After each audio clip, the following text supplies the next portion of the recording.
तो फिल्म की शुरुआत में हमें नॉर्मा को दिखाया जाता है। दिखने में ये जेंटलमैन असल में एक किलर है। एक सेफ्टी सूट पहने हुए वो अपने वॉशरूम में जाता है, जहाँ पर हमें मरी हुई लड़की दिखाई जाती है। डेड बॉडी की हालत देखकर लग रहा था कि इसे बहुत ही ब्रूटली मारा गया है, बहुत ही बेरहमी से मारा गया है। नॉर्मा इसे लाश के ऊपर एसिड डाल देता है और जब अपना काम खत्म कर वॉशरूम से बाहर निकलता है तो उसके मुंह पर हम एक अजीब सा सुकून देखते हैं।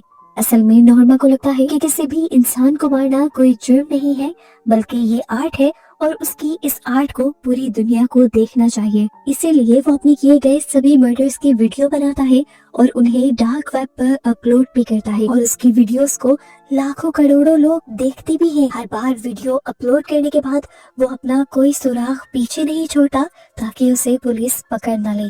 वो हमेशा अलग अलग पब्लिक साइबर कैफे से वीडियोस अपलोड करता है ताकि पुलिस उसकी लोकेशन का पता न चला पाए। अपना अकाउंट वो डिलीट कर देता है और अपने फिंगरप्रिंट्स भी वो अच्छी तरह से कंप्यूटर से रिमूव कर जाता है। उसके मर्डर करने और मर्डर छुपाने के तरीकों से ये साफ पता चल रहा है कि वो काफी अरसे से लोगों का मर्डर करता जा रहा है। वो एक सीरियल किलर है। नॉर्मा अब पहले मर्डर का सारा काम कंप्लीट करने के बाद, यानी सारे सुराग मिटाने के बाद और वीडियो अपलोड करने के बाद अपने नए शिकार के लिए निकल जाता है और उसे ईसाई नाम की एक लड़की रोड पर खड़ी दिखती है जो अपने भाई के साथ सुसाइड करने की कोशिश कर रही थी, लेकिन कार वाला उसे हिट ही नहीं।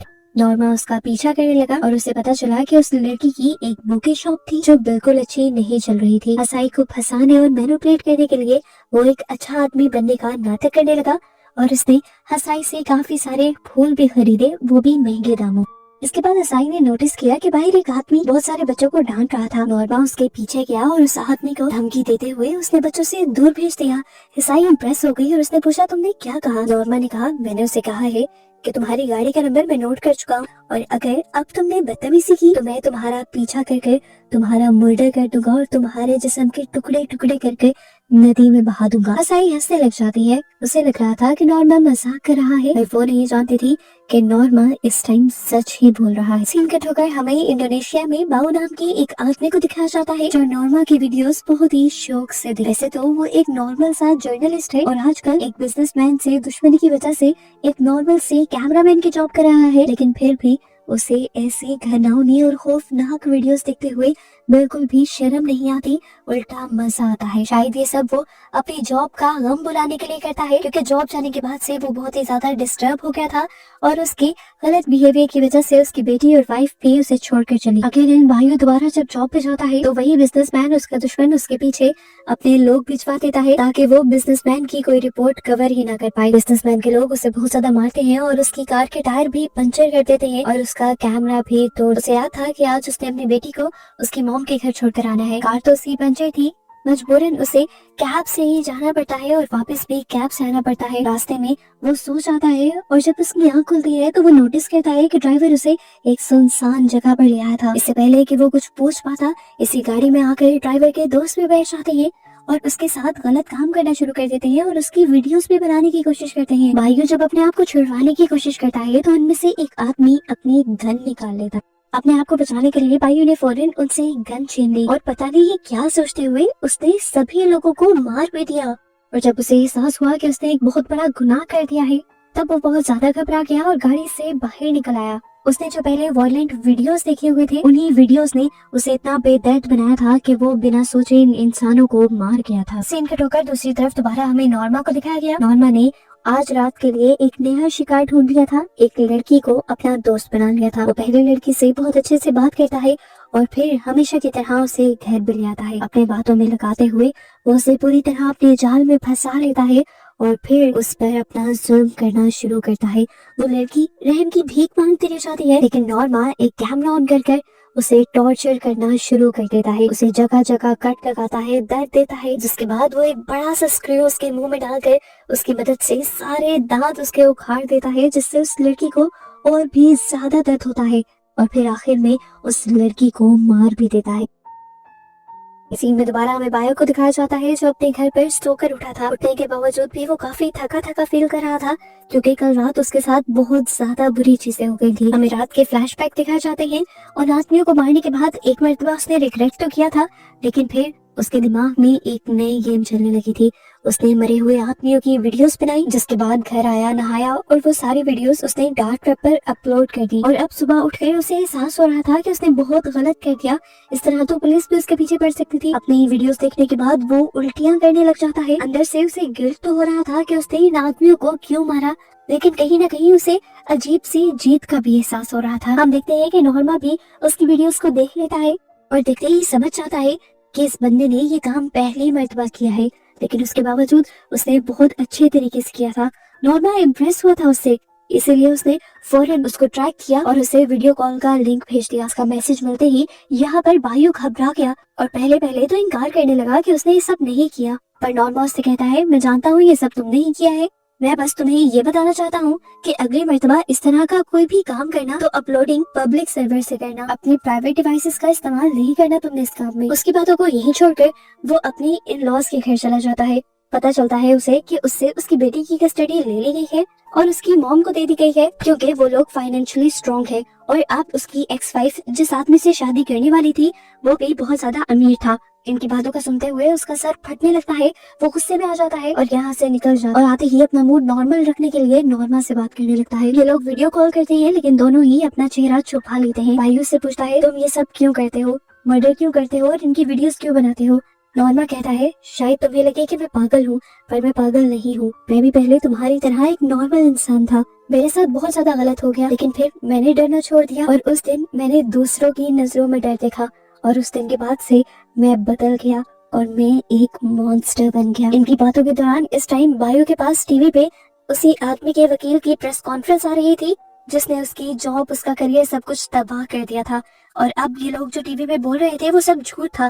बायू को ये सब देखकर बहुत ज्यादा गुस्सा आ जाता है और वो भी नॉर्मा की तरह अपना बदला खुद लेने का फैसला करता है और मास्क पहनते हुए निकल जाता है अपने मिशन पर। दूसरी तरफ हम देखते हैं कि नमूरा जाकर दोबारा ईसाई से मिलता है, उससे अच्छी बातें करता है, अपने बारे में बताता है कि वो जब छोटा था तो उसकी पूरी फैमिली की डेथ हो गई थी। इंश्योरेंस के पैसों से वो अमेरिका चला गया था और कुछ ही अरसा पहले वो वापस लौटा था। वो अपनी बहन से बहुत ज्यादा प्यार किया करता था। ये सारी बातें बताते हुए वो काफी इमोशनल हो जाता है और यहाँ पर ईसाई भी उसे अपने बारे में बताती है कि उसके भाई को ऑटिज्म है, एक ऐसी बीमारी जिसमें बच्चों का दिमाग पूरी तरह डेवलप नहीं हो पाता और वो एक आम इंसान नहीं रहते। अपने भाई की वजह से ही ईसाई की लाइफ काफी मुश्किल थी। तो नॉर्मा ने उससे कहा कि अगर तुम्हारा भाई मर जाए तो तुम्हारी लाइफ कितनी आसान हो जाएगी। ये बात सुनकर ईसाई शॉक हो जाती है और उस पर गुस्सा करती है कि तुम्हारी हिम्मत कैसे हुई कि तुमने मेरे भाई को मारने की बात की। वो अपना हाथ छुड़वाकर वॉशरूम में चली जाती है और काफी देर तक अपने आप को नॉर्मल करने की कोशिश करती है। जिस तरह से हिसाई ने नॉर्मा की बेइज्जती की थी, नॉर्मा को इतना गुस्सा था कि वो उसका मर्डर करना चाहता था, पर जानता था कि दिन दिहाड़े वो अगर कोई मर्डर करेगा वो भी ऐसी जगह पर तो पकड़ा जाएगा। उसे प्लानिंग करनी होगी, लेकिन अभी भी अपना गुस्सा कम करने के लिए उसका दिल कर रहा था किसी को मारने का। इसीलिए वो स्ट्रीट पर खड़ी हुई एक लड़की को पैसे देता है और उसे अपनी गाड़ी में बिठा लेता है। गाड़ी चलाते हुए एकदम से उसके गुस्से की वजह से ही उसे इस लड़की के अंदर भी हिसाई का चेहरा नजर आता है और वो जोर से ब्रेक मार देता है, जिसकी वजह से उस लड़की का सर डैशबोर्ड पर जाकर लगता है। पता चलता है कि इस लड़की के साथी पीछे पीछे ही आ रहे थे और अपने साथी को चोट लगा देकर वो नॉर्मा की बहुत पिटाई करते हैं। नॉर्मा को बहुत ज्यादा मारने के बाद वो उसके पैसे और आईडी कार्ड्स भी छीन लेते हैं, जिसके बाद सीन कट होकर हमें दोबारा इंडोनेशिया का सीन दिखाया जाता है। वायु इस टाइम उस वकील के घर आ चुका था जिसे उसे अपना शिकार बनाना था। घर के अंदर जाते ही वो वकील चौंक जाता है और बायू के ऊपर ही हमला करता है, लेकिन बायू 1 मिनट में उसे नीचे गिरा देता है और उसके ऊपर बंदूक तान देता है। बायू ने पहली गोली चलाई तो वो उसे छूकर गुजर गई। इस गोली ने ज्यादा नुकसान नहीं पहुंचाया। वकील अब अपनी जान की भीख मांगने लगा और तभी बायू को उसके बाथरूम से किसी के रोने की आवाजें आई। उसने जाकर देखा कि वहाँ पर एक छोटा बच्चा था जिसे इस वकील ने बहुत ज्यादा टॉर्चर किया हुआ था, उसके साथ ज्यादती की थी। ये देखकर बायू को बहुत ही बुरा लगता है और उस बच्चे का बदला लेने के लिए वो वकील की 1 मिनट नहीं सुनता और उसके ऊपर पेट्रोल डालकर आग लगा देता है, जिसके बाद वो उसकी वीडियो बनाता है और यहाँ से निकल जाता है। बायू ने इस मर्तबा भी अपने मर्डर को डिफेंड कर दिया, ये सोचते हुए कि उसने एक बुरे आदमी को मारा था और पहले वाले मर्डर्स का तो उसे अब गिल्ट भी नहीं रहा था, क्योंकि उसने सोच लिया था कि वो मर्डर्स बस उसने अपनी जान बचाने के लिए किए थे। फिर अगली सुबह बायू दोबारा अपनी बेटी से मिलने के लिए आता है तो वहाँ पर अपनी वाइफ के सेकंड फियांसे को देख लेता है। इसे देखकर वो गुस्से में पागल होने लगता है और उसे मारने लग जाता है। ये सारा निसारा उसकी बेटी भी देख लेती है और अपने बाप से नफरत करने लगती है। उसकी मॉम आकर भाइयों से अपने फियांसे को बचाती है और उससे यहाँ से चले जाने को कहती है और साथ में ये धमकी भी देती है कि आइंदा यहाँ तुम कभी मत आना। सीन कट होकर जापान का सीन दिखाया जाता है। हम देखते हैं कि नॉर्मा आकर हिसाई के भाई को गाड़ी में बिठाकर कहीं ले जा रहा था। रास्ते में वो उसे बहुत ही उटपटांग की चीजें भी सिखाता है कि जैसे तुम्हें इस बुरी दुनिया में रहने के लिए बहादुर बनना होगा और कोई भी तुम्हें तंग करे तो उससे अपना बदला लेना होगा, और बदला लेने के लिए वो उसे एक टीजर भी दे देता है। जिसके बाद अब बायो और नॉर्मा दोनों अपने अपने घर आ जाते हैं और बायो घबराए हुए नॉर्मा को कॉल करता है। कल वाले मुर्दे के बाद अब उसे डर लगने लगा था, तो नॉर्मा ने उसे समझाया कि शुरू में ऐसा ही होगा, पकड़े जाने का डर सताएगा और बहुत ही बुरे बुरे ख्याल आएंगे, लेकिन यहाँ पर तुम्हें अपने पे कंट्रोल रखना है।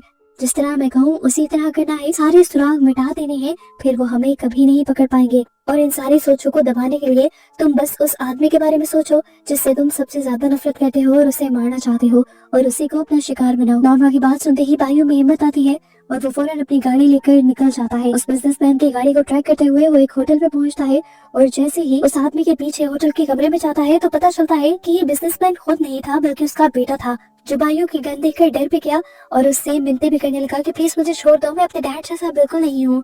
उस लड़के को ये भी पता चल गया कि ये लड़का बायो है। बायो के लिए तो खतरा और भी ज्यादा बढ़ गया था। वो एक मासूम को नहीं मारना चाहता था, पर इसको तो बायो की आइडेंटिटी पता चल गई थी, इसीलिए बायो उसे मार देता है। सिंगट होकर हमें नॉर्मा को दिखाया गया जो अपना नया शिकार ढूंढ रहा था। एक लड़की का पीछा कर रहा था वो, और तभी उसे वो लड़का नजर आ गया जिसने उसे पिछली रात में मारा था। उसे इसी लड़की के ऊपर गुस्सा आता है और वो उसका पीछा करने लगता है। नॉर्मा उस आदमी के पीछे क्लब के वॉशरूम में जाता है और उससे पूछता है, तुमने मुझे पहचाना? वो आदमी इससे पहले कि कोई जवाब देता, नॉर्मा अपनी चाकू से बेदर्दी से उसके पेट में स्टैब कर कर कर उसे मार देता है। जिसके बाद जब वो वॉशरूम से निकलता है तो इस मर्तबा वो पहले की तरह रिलैक्स नहीं था बल्कि बहुत ज्यादा गुस्से में था, इसलिए क्योंकि उसे किसी आदमी को मारकर मजा नहीं आया था। वो हमेशा औरतों को मारा करता था। अपनी एडिक्शन को पूरा करने के लिए वो बाहर आता है और उसे वही लड़की मिल जाती है जो उस रात बच गई थी, और उसे खींचते हुए वो बेहोश कर कर अपनी गाड़ी में बिठाने की कोशिश करता है। इससे पहले कि नॉर्मा यहाँ से चला जाता है, यहाँ पर पुलिस आ जाती है। नॉर्मा घबरा जाता है और पुलिस उससे कहती है कि आपकी कार नो पार्किंग में खड़ी है। नॉर्मा थोड़ा रिलैक्स होता है और जाने ही वाला होता है कि पुलिस को दोबारा उस पर शक हो जाता है। वो उसका आईडी कार्ड और लाइसेंस मांगते हैं। ये दोनों चीजें इस टाइम नॉर्मा के पास थी। नॉर्मा की पर्सनालिटी, गाड़ी और उसकी आईडी कार्ड वगैरह बता रहे थे कि वो एक अच्छे घर से था और पढ़ा लिखा था, इसीलिए पुलिस वाले बिना शक किए उसे छोड़ देते हैं। इस दौरान वो लड़की एक मर्तबा होश में आकर डिग्गी से निकलने की कोशिश भी करती है, पर नॉर्मा यहाँ पर सारी सिचुएशन संभाल लेता है और जल्दी से गाड़ी निकालकर यहाँ से ले जाता है। दूसरी तरफ हमें बायो को दोबारा दिखाया गया। उसने इंडोनेशिया के सबसे बड़े बिजनेसमैन के बेटे का मर्डर कर दिया था और वो जानता था कि अब उसके साथ क्या होने वाला है।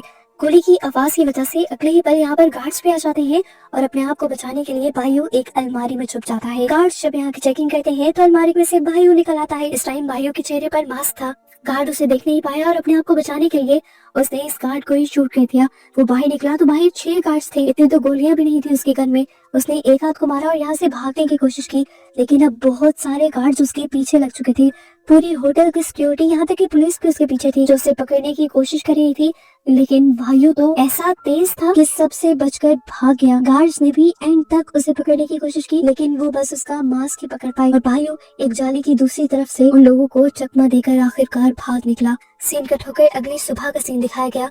बायो घर पहुंच चुका था, लेकिन रात में जितनी तेजी से वो भागा था उसकी वजह से वो बहुत ज्यादा थक गया था और उसे बुखार भी हो गया था। अभी वो जागा ही था कि उसे पता चला कि उसे नॉर्मा कॉल कर रहा है। उसने जब कॉल अटेंड की तो देखा कि नॉर्मा उस लड़की को उसकी आंखों के सामने मारना चाह रहा था। वो नॉर्मा से कहता है, प्लीज ऐसा मत करना, रात मेरे साथ बहुत बड़ा हादसा हुआ है और मैं उससे बहुत ज्यादा डिस्टर्ब हूँ। नॉर्मा कहता है कि देखो तुम रिलैक्स हो जाओगे। नॉर्मा बायो की बात सुनने के बावजूद भी नहीं रुकता, तो बायो उससे पूछता है कि आखिर तुम ये सब करते क्यों हो और इस टाइम क्या करना चाहते हो। नॉर्मा जवाब में कहता है, मैं ये सब बस तुम्हें सिखाने के लिए कर रहा हूँ। बायो कहता है, मैं तुम्हारे जैसा नहीं हूँ नॉर्मा, मैंने जितने भी लोगों को मारा है वो कसूरवार थे और तुम बेकसूरों को मारते हो। उसकी बातों से नॉर्मा को बिल्कुल फर्क नहीं पड़ता और नॉर्मा अपने काम में मगन हो जाता है। वो एक कुल्हाड़ी सिलेक्ट करता है उस लड़की के सर में मारकर उसके सर के 2 टुकड़े करने के लिए, पर इतने में ही उसके घर की बेल बज जाती है और वो सारी चीजें यहीं छोड़कर इस रूम को अच्छी तरह बंद कर बाहर आता है तो देखता है कि उसके घर हिसाई आई थी जो उससे अपने भाई के बारे में बात करना चाहती थी। वो कहती है कि तुम इतनी अजीब चीजें मेरे भाई को कैसे सिखा सकते हो। तुम्हारी बातों में आकर उसने एक लड़के पर हमला किया और अब उसे स्कूल से निकाला जा रहा है। नॉर्मा उससे कहता है, मैंने कुछ गलत नहीं किया, ये दुनिया कमजोर इंसानों के लिए है ही नहीं। तुम्हारे भाई में मुझे अपना आप दिखता है, इसीलिए मैंने उसे वो सब सिखाया। मैं भी अपनी बहन से बहुत ज्यादा प्यार करता था पर वो भी मुझे छोड़ गई। मैंने देखा था तुम भी उसे मारना चाहती थी, तुमने उसे रोड पर छोड़ा। ये सुनकर ईसाई रोने लग जाती है और कहती है, तुम मुझे जज नहीं कर सकते, तुमने शायद सही से देखा नहीं। उस रात में सिर्फ उसे नहीं बल्कि हम दोनों को मारना चाह रही थी। ईसाई उसे कहती है, मैं अपने भाई से अपने से ज्यादा प्यार करती हूँ और अपनी जिंदगी आसान करने के लिए तो मैं कभी भी उसके साथ ऐसा नहीं करूंगी। ईसाई को अब इतनी सी बात करके ये तो समझ आ गया था कि नॉर्मा एक साइको है। वो फिलहाल उससे इतना ही कहती है कि प्लीज आइंदा मेरी जिंदगी में मत आना। दूसरी तरफ कमरे में हम देखते हैं कि वायु अभी भी वीडियो कॉल पर था और वो उस लड़की से कहता है कि देखो उसके घर पर कोई आया है, तुम जितनी जोर से चिल्ला सकती हो चिल्लाओ, तुम्हारी जान बच जाएगी। वायु की बात मानकर वो लड़की चिल्लाती है और किस्मत से ईसाई उसकी आवाज भी सुन लेती है। वो उस कमरे की तरफ बढ़ने लगी तो नॉर्मा ने उससे कहा, वहाँ मत जाओ, वहाँ कुछ नहीं है। लेकिन ईसाई उसकी बात नहीं मानती और आगे बढ़ने वाली होती है तो नॉर्मा को भी अंदाजा हो जाता है कि अब वो मुश्किल में आ गया है और अब उसे ईसाई को भी मारना होगा।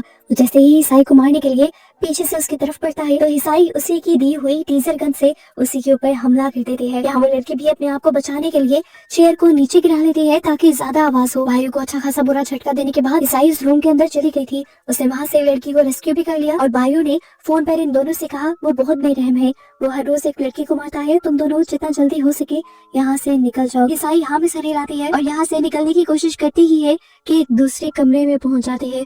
यहाँ पर ये दोनों बहुत ही डरावना सीन देखते हैं। एक लड़की की लाश को देखते हैं जो पूरी तरह सड़ चुकी थी, जैसे सालों से यहाँ रखी गई हो। इसी रूम में उस लड़की के कपड़े भी अच्छी तरह से प्रेस करके पॉलीथीन के अंदर पैक करके लटकाए गए थे। ये सारा सीन देखकर ये लोग डरे हुए ही थे कि नॉर्मा दोबारा इनके पीछे आ गया और ईसाई ने अपने आप को बचाने के लिए यहाँ पर पड़ा एक पॉट उठाकर उसके सर पर दे मारा। ये दोनों लड़कियां दोबारा मौका पाकर जल्दी से अपनी कार में बैठ भी जाती हैं और इससे पहले कि ईसाई अपनी कार को स्टार्ट करके यहाँ से भाग पाती, नॉर्मा दोबारा इनके पीछे आ जाता है और इनकी कार पर कोई चीज मारते हुए इनकी कार का एक्सीडेंट कर देता है। ईसाई को कार रोकनी पड़ती है और नॉर्मा सबसे पहली वाली लड़की को पकड़कर मारता है। जिसके बाद सीन कट होकर हमें दिखाया जाता है कि नॉर्मा दोबारा वायु के साथ वीडियो कॉल पर आया था। उसने कहा उन दोनों ने बहुत अच्छी भागने की तो कोशिश की पर शिकार जितना भी भाग जाए शिकारी के हाथ लग ही जाता है। वायु समझ गया कि उसने उन दोनों मासूमों को मार दिया है। डरकर उसने लैपटॉप बंद कर दिया और वो बेहोश हो गया। वो अगले दिन तक बेहोश रहा, यहाँ तक कि उसकी बेटी आकर उसे होश में लाती रह गई। यहाँ पर उसकी बेटी और वाइफ आए थे उसे लास्ट टाइम गुड बाय कहने के लिए, लेकिन उसकी ये हालत देखकर उसकी वाइफ को तरस आ गया। उसकी वाइफ को लगा कि वो गम की वजह से बेहोश है, इसीलिए उसने फैसला किया कि वो भाइयों को एक और मौका जरूर देगी और भाइयों भी रो रो कर उसे यकीन दिलाने लगा कि अब वो सब कुछ ठीक कर देगा। थोड़ा अरसा ऐसे ही गुजर गया। भाइयों की लाइफ दोबारा से नॉर्मल हो गई। उसने अपने गुनाहों के लिए माफी भी मांग ली थी। लेकिन फिर एक दिन भाइयों जब अपनी बेटी को लेने के लिए स्कूल जाता है तो उसे उसकी वाइफ की कॉल आती है। कॉल पर वो बहुत ही अजीब बिहेव कर रही थी। भाइयों को समझ गया कि उसे कुछ मिल चुका है। हमें दिखाया गया कि भाइयों की वाइफ को उसकी गन मिल गई थी। डरता हुआ वो घर आया तो उसे घर बहुत ही अजीब बिखरा हुआ मिला। वो डर गया। यहीं पर एक कैमरा भी रखा हुआ था। ये कैमरा उसका नहीं था। उसने इस कैमरे के अंदर वीडियो प्ले की तो उसने देखा कि उसकी वाइफ को कोई टॉर्चर कर रहा था। उसे देर नहीं लगी समझने में कि टॉर्चर करने वाला आदमी कोई और नहीं बल्कि नॉर्मा है। वो डरते हुए अपने बेडरूम की तरफ गया तो वहाँ पर उसकी वाइफ बहुत बुरी हालत में थी। नॉर्मा ने उसका फायदा उठाया था, उसे टॉर्चर किया था, मारा था और उसके बाद स्टैब कर करके उसकी जान ली थी और बाद में पूरी बॉडी पर कट्स भी लगा दिए थे। ये सब करने के बाद भी नॉर्मा यहाँ से भागा नहीं था। वो बिल्डिंग के नीचे उसका इंतजार कर रहा था। भाई उसका फोन सुनकर नीचे गया और उसे देखते ही गुस्से से पागल हो गया। इससे पहले कि वो भागकर उसे मार देता, एक गाड़ी वायु को हिट कर जाती है और बाद में वही लोग वायु को उठाकर यहाँ से ले जाने की भी कोशिश करते हैं। नॉर्मा को ये सब काफी अजीब लगता है और नॉर्मा उस गाड़ी का पीछा करता है। पता चलता है कि वायु के दुश्मनों ने वायु को किडनैप किया था और वो बिजनेसमैन अपने बेटे की मौत का बदला लेना चाहता था वायु से और उसने वायु की बेटी को भी इस टाइम किडनैप किया हुआ था।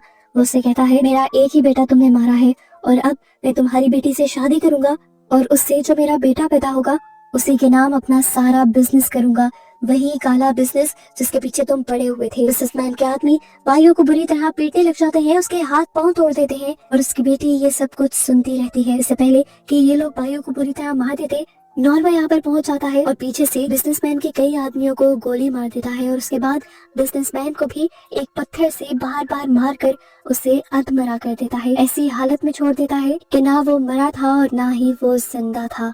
इसके बाद वो वायु के पास गया और उसने वायु से कहा जो तुमने शुरू किया था उसे खत्म करो, इस आदमी को मारो तुम। लेकिन वायु किसी की जान नहीं लेना चाहता था तो नॉर्मा ने उसे ब्लैकमेल करना शुरू किया, अगर तुम इसे नहीं मारोगे तो मैं तुम्हारी बेटी को मार दूंगा। अपनी बेटी को बचाने के लिए भाइयों को दोबारा से वही जुर्म करना पड़ता है जिसके लिए उसने माफी भी मांग ली थी। और जैसे ही वो उस आदमी को मारने के लिए खड़ा होता है, नॉर्मा उसकी बेटी की आंखों से पट्टी उतार देता है और उसकी बेटी ये देखकर टूट जाती है कि उसका बाप एक इंसान होकर भी एक मॉन्स्टर था। ये देखकर वो टूट गया और जब वो अपनी बेटी के पास आया तो अब उसकी बेटी भी उसे अपने करीब नहीं आने दे रही थी। तो इस टाइम नॉर्मा ने उसे पकड़ के समझाया, देखो यही तो मैं तुम्हें बताना चाहता था कि तुमसे कोई प्यार नहीं करता, यहाँ तक कि तुम्हारी बेटी भी। तुम अब इंसान नहीं रहे, मेरी तरह मॉन्स्टर बन गए हो और तुम्हें वैसे ही लाइफ गुजारनी चाहिए जैसे मैं गुजार रहा हूँ। वायु जान क्या था कि ये अपनी हरकतों से बाज नहीं आएगा, इसीलिए वो कुछ सोचने लग जाता है और नॉर्मा उससे कहता है कि अब तुम और मैं पार्टनर बन चुकी है, आखिरी मर्तबा अपनी बेटी से मिलना चाहो तो मिल सकते हो। वायु अपनी बेटी को जबरदस्ती गले लगाता है और उससे वादा करता है कि वो बुरा काम नहीं करेगा आइंदा के बाद कोई भी। ये सुनकर नॉर्मा से कहता है, अरे मुझे तो लगा था कि तुम मेरे जैसे हो, लेकिन तुम भी निकले ना हम इंसान। उसे अब भाइयों के ऊपर गुस्सा आ गया था और वो जैसे ही भाइयों के ऊपर गोली चलाता है तो बाद में देखता है कि भाइयों ने अपने हाथ में बंधी हुई हथकड़ी को उसके साथ बांध दिया था। भाइयों जैसे ही गोली लगने के बाद बिल्डिंग से नीचे गिरा तो नॉर्मा भी ऑटोमेटिकली उसके साथ नीचे गिरने लगा। ये लोग पता नहीं कितने फ्लोर्स की ऊंचाई से नीचे गिरे थे एक कार पर। भाइयों ने तो फौरन दम तोड़ दिया था, लेकिन नॉर्मा अभी नहीं मरा था, वो तड़प रहा था, मौत का इंतजार कर रहा था। और तभी यहाँ पर एक बच्चा आया जो उनकी वीडियो बनाने लगा। उस टाइम नॉर्मा को एहसास हुआ कि वो यही दुख उन मासूम लोगों को देता था जो इस टाइम वो सह रहा था। और इस टाइम वो अपना आखिरी लफ्ज बोलता है, मूवी यहाँ खत्म हो जाती है।